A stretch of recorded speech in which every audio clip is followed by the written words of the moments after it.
بسم اللہ الرحمن الرحیم۔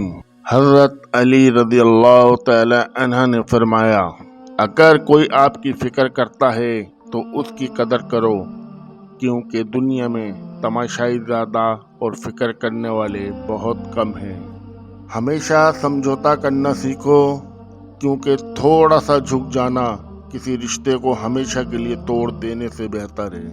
حضرت علی رضی اللہ عنہ نے فرمایا، ایسا بہت کم ہوتا ہے کہ جلد بازی کرنے والا انسان نقصان نہ اٹھائے، اور ایسا ہو نہیں سکتا کہ صبر کرنے والا ناکام ہو جائے۔ جو تم کو خوشی میں یاد آئے سمجھو تم اس سے محبت کرتے ہو، اور جو تم کو غم میں یاد آئے تو سمجھو وہ تم سے محبت کرتا ہے۔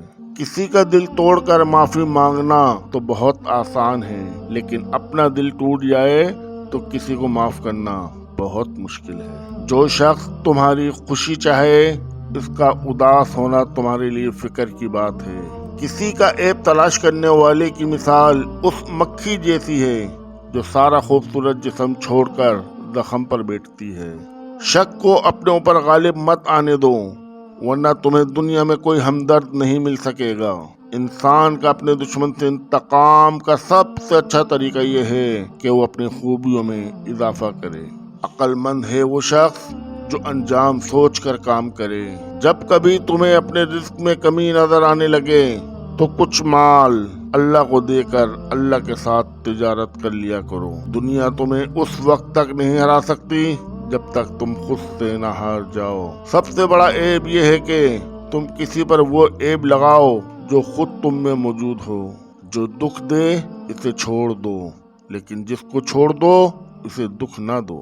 اگر رزق عقل دانش سے ملتا تو جانور اور بے وقوف زندہ ہی نہ رہتے۔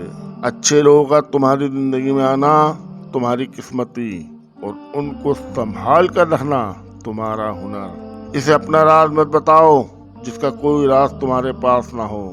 دنیا کا امیر شخص وہ ہے جس کے دوست مخلص ہوں۔ تمہارا بدترین دوست وہ ہے جو تمہیں غلط بات پر راضی کرے۔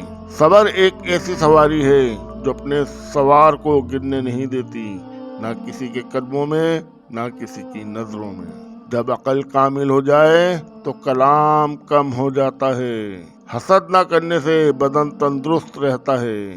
اپنے دن کا آغاز صدقہ دینے سے شروع کرو، اس دن تمہاری دعا رد نہیں کی جائے گی، اور اچھی بات بتانا بھی صدقہ ہے۔